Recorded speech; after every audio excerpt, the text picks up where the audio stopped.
Good evening, everybody, and welcome to our weekly share of the Torah's view of the hot issues.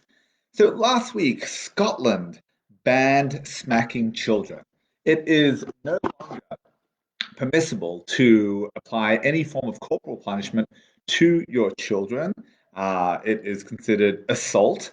And so the question is, from a halachic perspective, from a Jewish traditional perspective, is one permitted to smack one's children? So tonight we'll look at the traditional sources and see what halacha and contemporary halacha has to say about smacking one's children and whether that is permissible or not. For those who haven't seen, I've posted the links to the sources, and I will be taking us through these sources this evening. The first one that we should be aware of is a verse in Proverbs that says, one who impedes the staff from his child hates him, and one who loves him frees him with discipline. So what does that mean? And the proverb seemingly says that if you don't use the rod against your child, it's a form of cruelty. If you love your child, then you will hit them because hitting them is discipline. Discipline is tough love. Think about some of the kindest, gentlest, most generous people that we know who aren't able to enforce discipline in any way. Is that the right way to bring up a child? If the answer is always yes, then when the child asks for the knife, then you're simply going to say yes.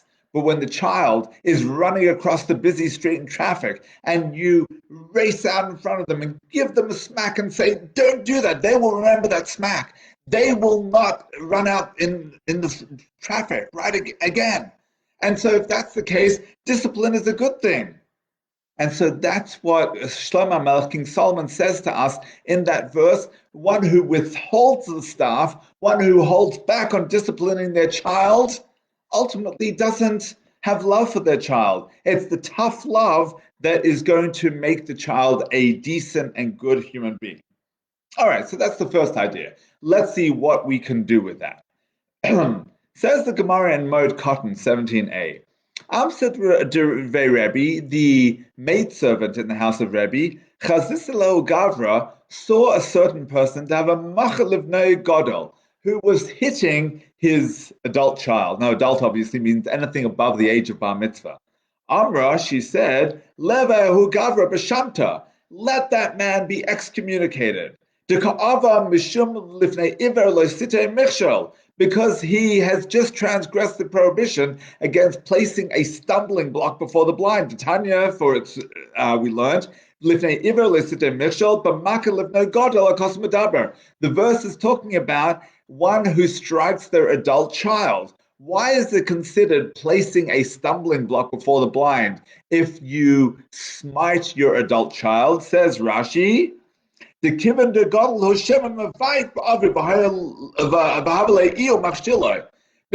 he might hit you back. Your adult child, you give him a punch in the face or slap across the face, he's going to slap you right back. And by doing so, that would be a transgression because he could be wounding his parent, which is a capital offense. And so he wouldn't have done it had you not struck him first. So by striking him, you are causing him to lash out at you, and that's problematic. So one may not strike one's adult child because that may lead them to sin, because you've now placed the stumbling block, the proverbial stumbling block, before them, in that this will be their response.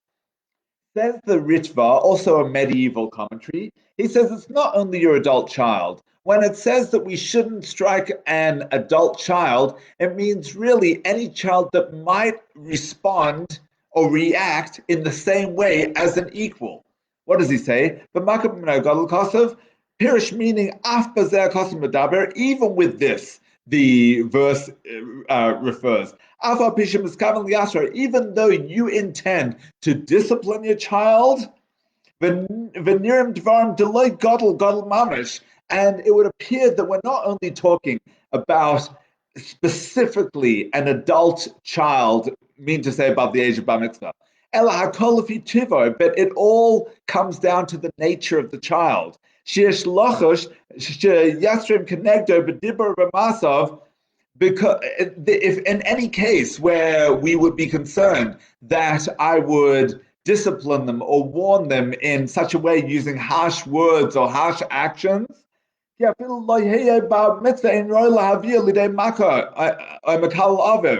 because even if he's not bar mitzvah, I shouldn't place him in such a position where he might come to strike back or to curse his father. The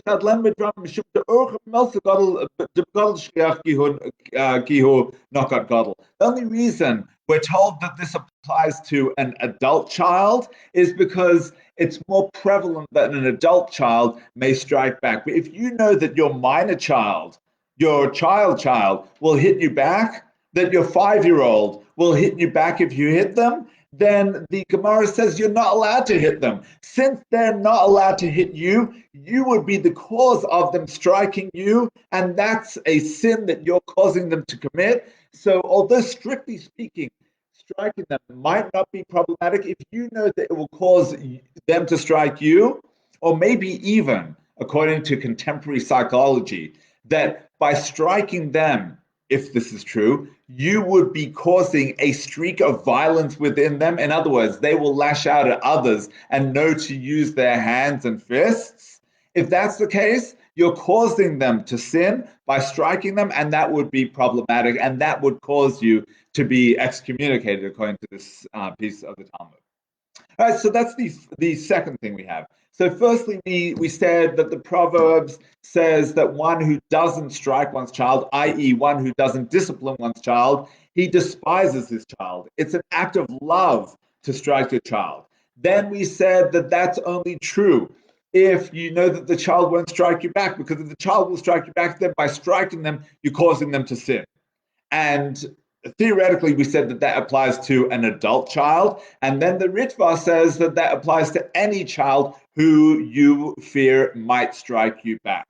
Next piece comes from the Shulchan Aruch in Orach Chaim, chapter 551, halacha 18.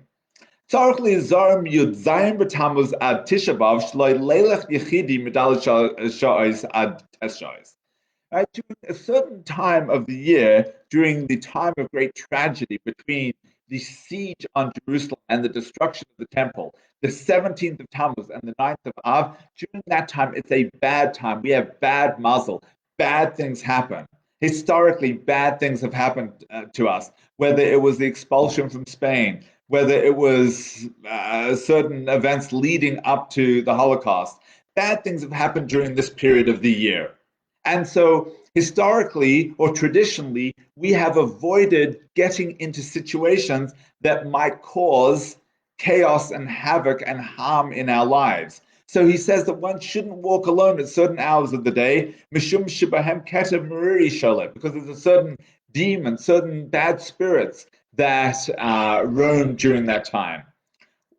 But here's what's important to us.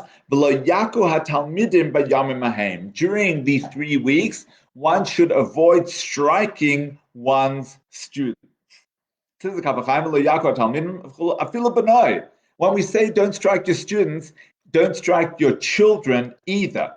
Right? So it's a relatively new concept in the world at large, not to use the cane, not to smack one's children. I mean, it only became illegal in Scotland this week. It's still legal to some extent in this country. And yet in Jewish tradition, it's been black on white, clear already for centuries that smacking, hitting is harmful. And there are certain times of year that we might want to smite and we have to hold back. And it's not a good thing. It could cause more damage than we're prepared to allow. So again, so recap what we have so far. So number one, we said that King Solomon says the one who doesn't strike is like one who doesn't discipline, and that's bad for one's child. You have to discipline one's child. Then we said that, however, if you have an adult child, by smiting them, given the fact that they might smite back, you are potentially causing them to sin, and that is a sin in and of itself. We then had the Ritva, who says that it's not only an adult child, even minor children who you think might hit you back, you're not allowed to hit them because that you would cause them to sin. And now we have the Shulchan Aruch that says that no matter what age the children are, there are certain times during the year that it's dangerous to hit them because you might cause more damage than you intended. Let's look at the Gemara in Arachin. The Gemara in Arachin talks about disciplining, talks about chastising, condemnation, because it's not really only about our children, it's about anybody. If you see anybody who is sinning, the Torah tells us, you shall surely rebuke your fellow, and don't carry the burden of sin. If you see somebody else sinning and you can chastise them, you can admonish them, and they will repent, then you have an obligation to chastise them and bring them to the right path. Let's see what the Talmud says. How far can you go? How far should you go in terms of admonition? How do we know if you see someone who is acting inappropriately, that you have to admonish them? As it says, you shall surely rebuke, the Torah says. Let's say you rebuked him for like kibel, and he didn't accept the rebuke. How do we know that you should repeat? Go and rebuke, admonish him again until he gets the message. Talmud Loima, the verse says, Tochiach Mekol Makom. It doesn't say just Hocheach, you shall rebuke. Hocheach, Tochiach, you shall surely rebuke. Yachel afilu mishtanim panav. This, I might think that it's even true if he's getting embarrassed about it. Therefore, Talmud Loima lo says alav chait. Therefore, the verse says, no, don't become sinful because of him. If you've embarrassed him in the process of admonition, of chastisement, then you've gone too far. You've committed a sin on account of what you thought you were correcting this fellow's actions, and you're not allowed to go that far. But Tanya was taught. Rabbi Tarfon says, Tameni im yesh b'dor hazeh shemakabel tochacha. I would be surprised if you could find one person in this generation, right, the generation of the Talmud, who would be prepared to accept rebuke if you chastise them. Why? Typically, if you say to a person, Tol kesem bein einecha, right, this is a Jewish concept. Christians adopted it, but this is an old Jewish idea. Take out the splinter from in your eye. Amalai, so what will the person say to you? Tell Karam, how about you take out the beam from between your eyes? Right? People get defensive. You start telling them, well, maybe you could do a little better in terms of your behavior. So they'll shoot right back and double down and say, well, who are you to tell me what to do? Look at the way that you act. So Rabbi Tarfon says it's not worth it. Why would you try chastising anyone, admonishing anyone, trying to make anyone better in their performance of decent behavior when you know that there's nobody that can actually accept it? Nobody's humble enough to accept the admonition that they receive. But now listen to what the response is. The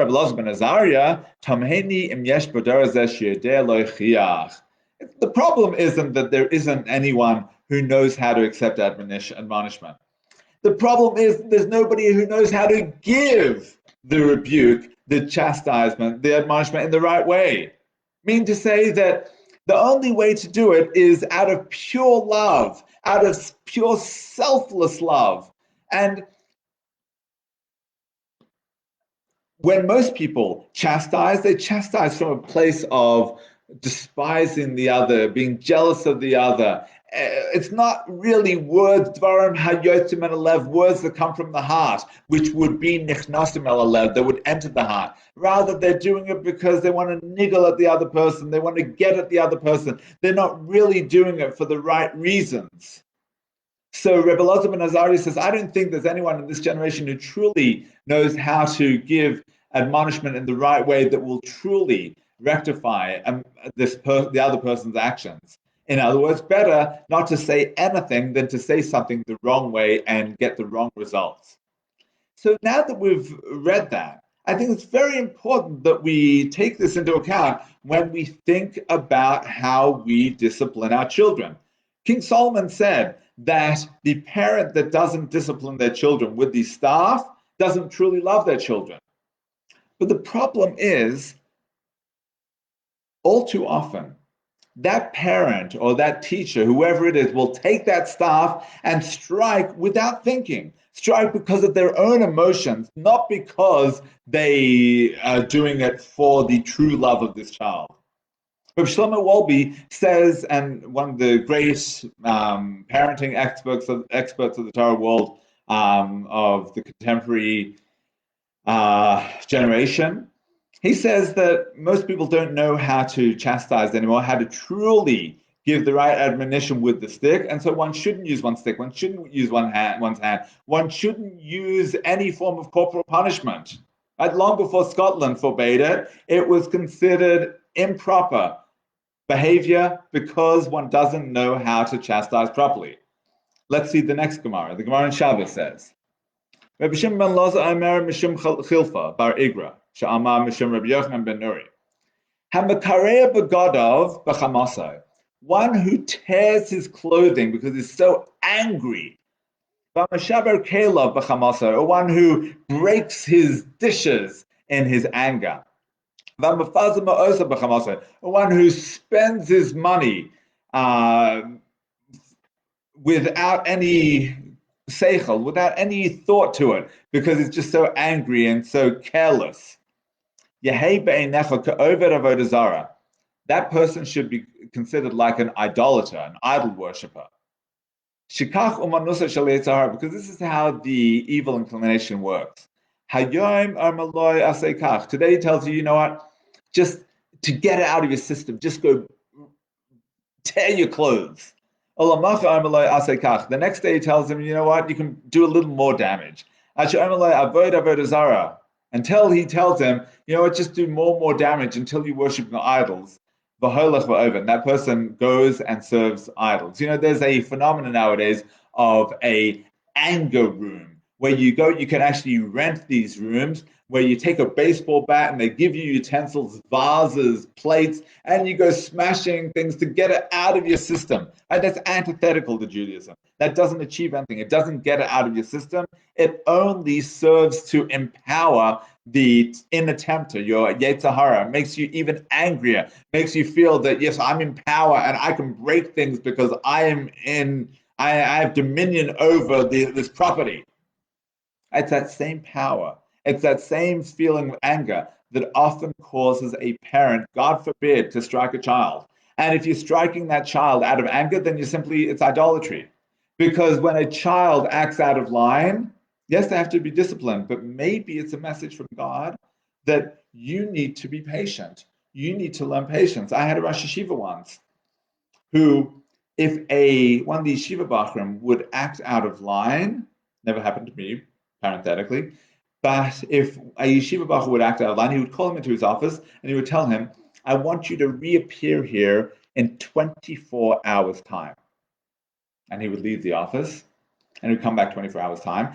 And at that point, the Rosh Yeshiva could discipline him, could tell him, this is going to be your punishment. Why? Why couldn't that happen the day before? Because the day before, the Rosh Yeshiva was concerned lest his own personal emotions, anger, had overcome, and he wasn't acting with seichel. He wasn't acting rationally, logically. He wasn't doing it for the love of this bacher. He was doing it for his own, to vent, to break those vessels, which is idolatrous. It's idolatrous because it's acknowledging a power outside of God. If you believe that everything comes from God and that everything that happens comes from God, then my reactions need to be measured commensurate with whatever has happened, but not on account of my own overpowering emotions. And in order to stop that, I need my own time out.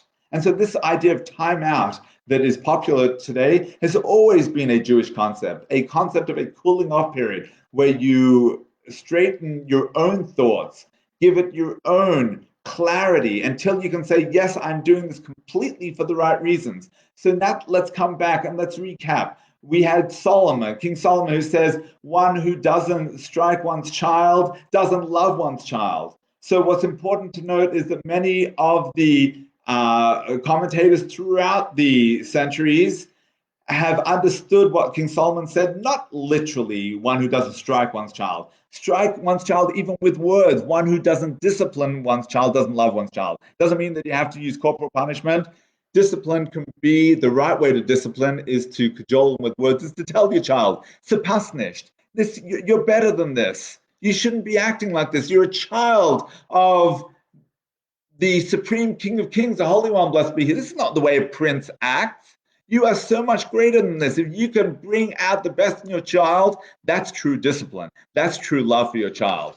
We then went on to the Gemara that said that it's highly problematic to strike a child if you know that they might strike you back. Certainly, it's absolutely illegal to strike a child above an adult child above the age of bar mitzvah, because they might feel strong enough to strike you back and you would cause them to sin.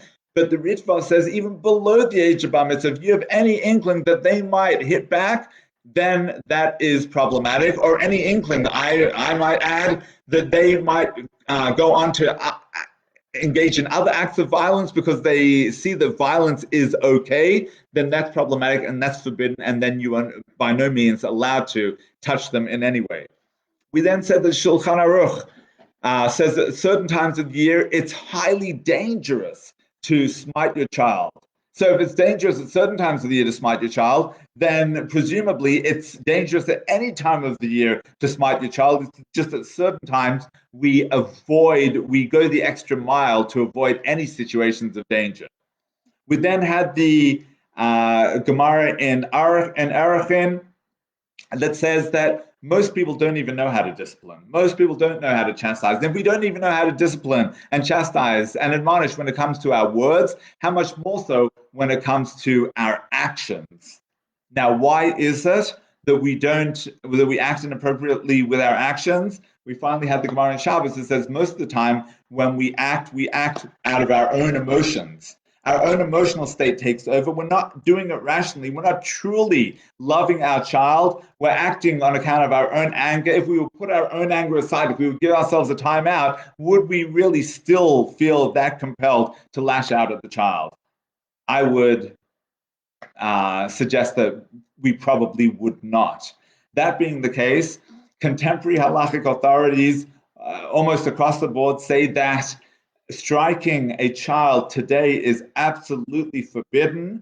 One may not lift a finger to a child. One has to engage in discipline that is true discipline that is truly from a place of love. And the way to do that is to build the child, let the child know that they are a prince, they are a princess of the Supreme King of Kings, the Almighty, and that they have a mission in this world and they can't fall away from that mission. And let's build up our children. Let's build them up, make them feel strong, make them feel proud, make them feel wonderful about who they are, and always empowered and not in any way cowering before us.